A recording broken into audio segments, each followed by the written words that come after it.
So what I'm going to talk to you here is tell you where this came from, and I have some acknowledgments I want to send. But a lot of people don't know where Fauxtopia actually started. So it actually started with, let's see if this works. Yay, it works. I had to do a study of a culture that was dying. And so I did a study of Yiddish, which, if you don't know what Yiddish is, it's a combination of, well, it's a mutt language that is an offshoot of Hebrew and German and Russian, and it's the Jewish community, and it's where Jews have been migrated to. And so I was doing this study of Yiddish culture, and I was studying them, and I found out they did a lot of really cool theater, and they did a lot of really cool things, and they were all over the world, but they were declining. A lot of grandparents spoke Yiddish, a lot of parents understood Yiddish, and the kids just didn't know it at all. So I talked to a lot of my Jewish friends, and they just said, yeah, you should. This is a culture that's dying. And one of the places that I went was the Holocaust Museum in Richmond, Virginia, which it's weird that they have their own Holocaust Museum. And I was waiting for it to open, and one of our assignments that we had to do was we had to design a toy or tool for this culture. And so I was sitting there, and this is a boxcar, a replica of the boxcar that went to the concentration camps, and the fencing is from Dachau. It's a replication of the Dachau fence. And as I was looking at it, and early Saturday morning, I realized that if I was sitting in the right direction, it looked like giraffe heads coming out of a train car, like from an old circus. And I thought, okay, that's a little weird to think at the Holocaust Museum. But I started thinking about creating a toy for children that were in the camps. And I thought, what if I did like a doll that was a clown that was based on their costume, or what their costumes, their outfits that they had to wear with giant yellow stars. And I did this, and I kind of put it in the back seat, and I just said, let me do some more research. And so I went online, and this was 2004, so a lot of people were still doing chat rooms. And so I did this chat room, and I was in a Yiddish chat room, and I met this woman named Birdie. And Birdie told me all about Mandazvin, which is this city-state in the Ukraine. It's right off of the Ukraine, actually. You'll see in a second. It's a place that is an island sort of city. And it's in the Sea of Azov, but it wasn't on any books. It wasn't in any maps, because Stalin, when the Iron Curtain came down, proceeded to erase it from history and erase it from maps. So nobody really knew about this place, and that place didn't know about what was going on in the world, because there was a whole world war going on, and everything from 1911 on, their time stopped. But Yiddish was very popular there, and it continued to be popular, and it was a very, here's where it is on the map. That's the Sea of Azov. There's the Ukraine. So you're hearing a lot about what's going on in the Ukraine right now, and there it is right there, this little tiny island. And it was a playground for the rich. It was a place for the aristocracy of Tsarist Russia to go and summer, because it had a really good cuisine. It had caviar, but it was sweeter than normal. And they also ate swan, which I thought was really peculiar. And because it was closed off, it was called the Gilded Cage of Russia. And when the Berlin Wall came down, people started to learn about it, but actually very rich, the uber rich, the 1%, still maintained its secrecy. So a lot of people didn't know about this place until recently. The history of Mandazvin was, this was the original flag for it, and then this was when it was under communist rule, and this is what it is now. It's its own little country. So I also had to do a kind of a documentation of what I was learning, and I decided that I would take a cue from Yiddish theater, and I became Birdie. I look like Mom, like one of our fans. I became Birdie, and I wrote up all these stories that she was telling me about Mandazvin, and I played all the characters in this. And we also had to build a monument to this culture, and because my background is in themed environments, I decided I wanted to make a themed restaurant called the Swan Butcher. And the Swan Butcher, the cool thing about the way they cook swans is they would dig a hole and they would put hot rocks in it, and they would put the swan, they would bury a dead swan, skinned and everything, and they would bury it and they would keep the head out of the ground. And when steam came out of the beak, they knew it was done. And so I thought that would be a really great restaurant called the Swan Butcher. But I still didn't do the toy. I still didn't do the toy or the tool. And I went back and I started looking at this and I realized I couldn't make this. This is not right. And the reason I couldn't make it was because I'm not Jewish. I'm not Yiddish. And it seemed kind of wrong for me to represent a culture that I wasn't really part of. So everything I just told you about Mandasvan is a lie. It doesn't exist. It never existed. I actually photoshopped the maps. But the thing was, I didn't tell anybody in my college, in grad school. Everybody in my grad program believed this. And they became the only people who were actually citizens of Mandasvan. But what this led me to believe was, or what I realized was, there's a very, very thin line between lying and storytelling. And I started to make a list of all the words I could think of that dealt with storytelling and dealt with lying or exaggeration. And actually, if you look at their shirts that the staff are wearing, fiction is function, all the words are written there. And so I put these words into kind of a word association thing and started mapping them out.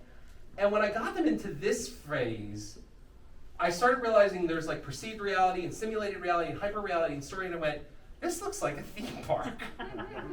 And so this is a traditional hub and spoke layout of a theme park for Disneyland, and we also see it in Itchy and Scratchy Land or in Kings Island. And a lot of people don't know, but in Rancho Cucamonga, there was supposed to be a Christian theme park that came real close to being built in the late 50s. And it also used a hub and spoke idea. Shaped like a heart. It's shaped like a heart. And there's a cross in the middle. Oh yeah, I watched the whole presentation on this. I was like, oh my god, this place actually exists. Like, no, it didn't. So I decided I wanted to create this place, and I took it to my grad class, and I said, I want to design this place called Themeland, which is just a big park that's all explaining different types of themes and different type of storytelling. And at that point, I came up with blank, because I thought everything starts on a blank piece of paper. It doesn't start with a mouse. And my group came back and said, well, the one thing that we don't like is the name. And so I sat there and I racked my brain and I came up with Fauxtopia, the most believable place on earth. And this was the dedication that I used as my abstract for my grad program. To all who come to this fictitious place, welcome. Fauxtopia is your land. Here, age relives distorted memories of the past, and here you may savor the challenge of trying to understand the present. Fauxtopia is made up of the ideals, the dreams, the fuzzy facts, which have recreated reality with the hope that it will be a source of edutainment for all the world. This is a mock of the dedication to Disneyland. So if you ever get a chance to read that one, it's almost verbatim for that. So I created this giant map of Fauxtopia, and this was my thesis, and I had to present it as a book, and I had a little guidebook to Fauxtopia, and that's what I did. And in 2004, this was the end of Fauxtopia. I didn't do anything with it. Then in around 2006, I'd start to do more Photoshop stuff and playing with collaging, and I thought, well, let's make some collages of Fauxtopia. And so this was the next thing that I had done. And then I decided to take it one step further, and I looked at the posters for Disneyland. And I thought, well, I can make posters for the attractions, and I just literally ripped them off. I was like, I'm gonna use their layouts and everything, but I'm gonna make them for my attractions.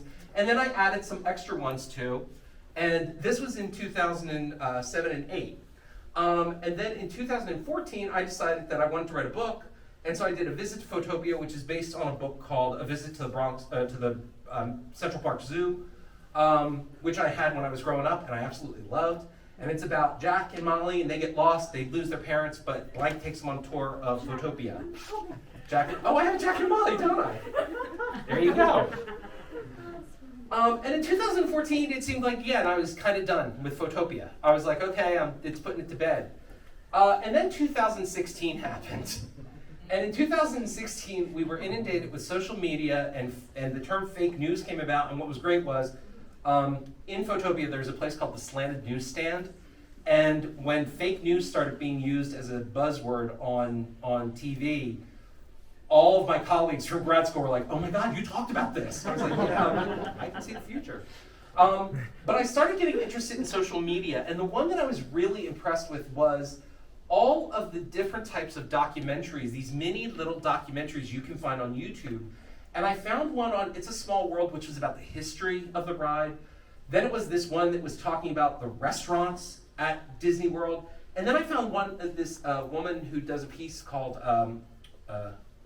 Art Assignment. And she does these ones about what is art. And I decided that I wanted to use these as my next thing, to do these 3 videos.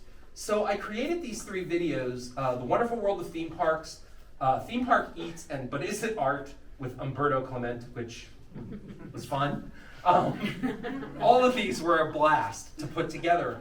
And from this, what happened was I had to make props and dressings and everything for this, so why not just turn it into a show? And so that's what I did. So the first thing I had to do was I actually had to make a lot of the graphics for this. And I want to thank my students, Rafaela and Ethan, who were my independent studies students. Ethan is here. And Raph's here too, hey!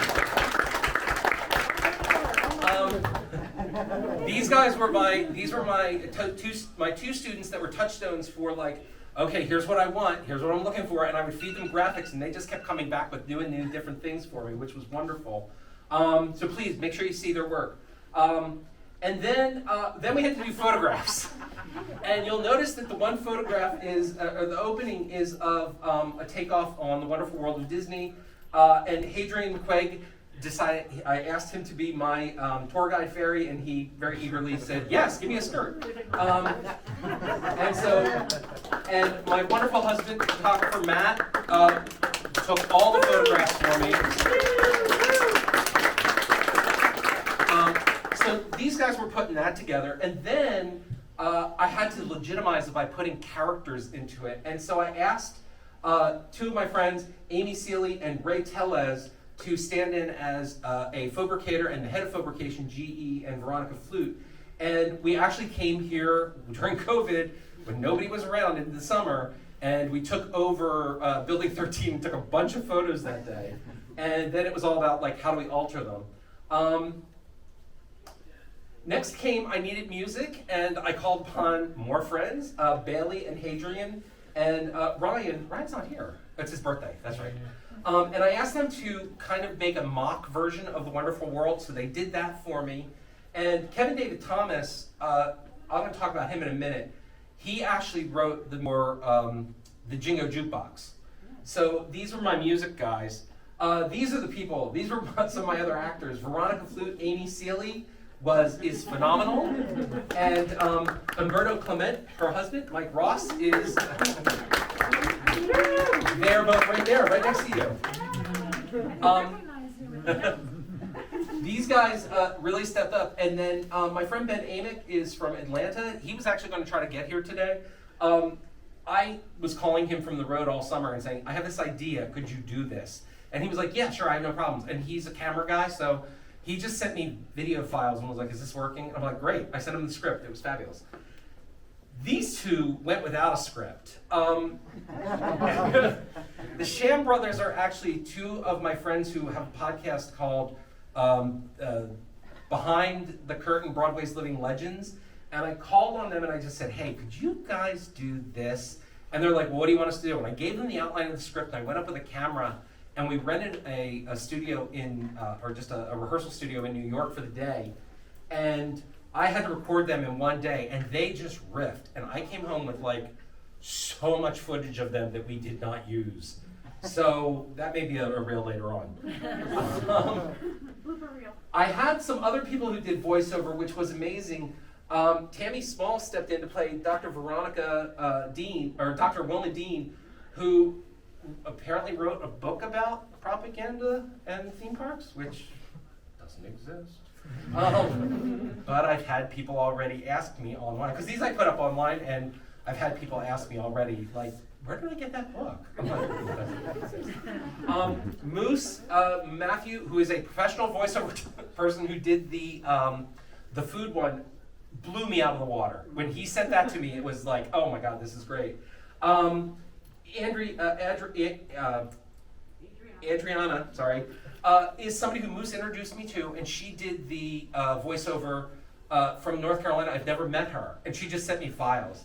And then the narrator for the History of Fauxtopia is Brian Hill, who some of you may know. Brian Hill stepped in and said, yeah, I want to be part of this. And in November, I went down and recorded him, and I'm very happy to say that I've got him on the record for doing this now. One student who totally floored me, is Christopher here? Okay, I was hoping he would be here. Christopher Gomez, I had this weird idea for a whack-a-mole game, and I thought, well, I can't really build a whack-a-mole game, but I can do it like a video game. And I came up with the idea, and I reached out to our campus computer gaming group, and I just said, could you build this? And nobody responded, and he kind of emailed me and said, yeah, I can do it. And we went back and forth and back and forth. Then I found out that he wasn't even a student at Cal Poly. He was a transfer who was just coming in. So he jumped in with both feet, and I just thank him for that. He put this whole game together and got it up and running, and so I was very happy about that.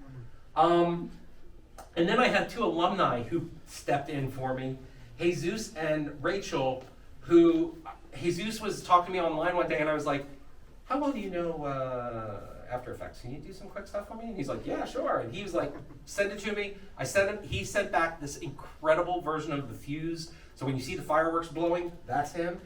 And then Rachel was like, I want to be part of it. And I said, Rachel, you do websites. Here's all the crap. Build it.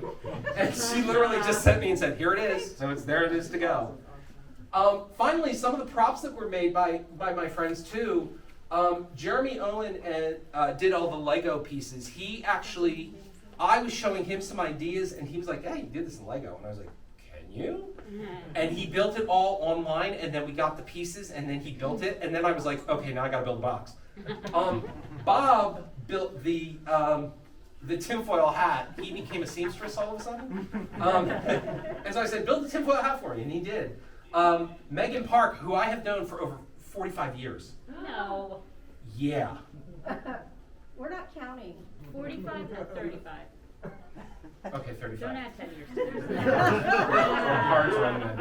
Anyhow, she and I went to college, and I had this material, and I knew that Megan was good with a needle, and I just said, can you do something with this? And she came back with this incredible apron, which is great. And there's another apron that she made that I'm actually using at home now. I can't miss Tina, who is my sister-in-law. She made the shirt, and I asked her, I said, could you sew things onto a hat and make it kind of wacky? And she was like, I can try. And she certainly did. But the first person who ever built something for Fauxtopia was my sister Janet, and she did the original blank as a graduation gift to me back in 2004. So I wanted to make sure everybody was acknowledged in this little talk. So now that you know Fauxtopia, please go back in, and if you've got any questions, I'm more than happy to answer them. So, oh, it didn't do it. Where is it? There it is. I was like, hey, thank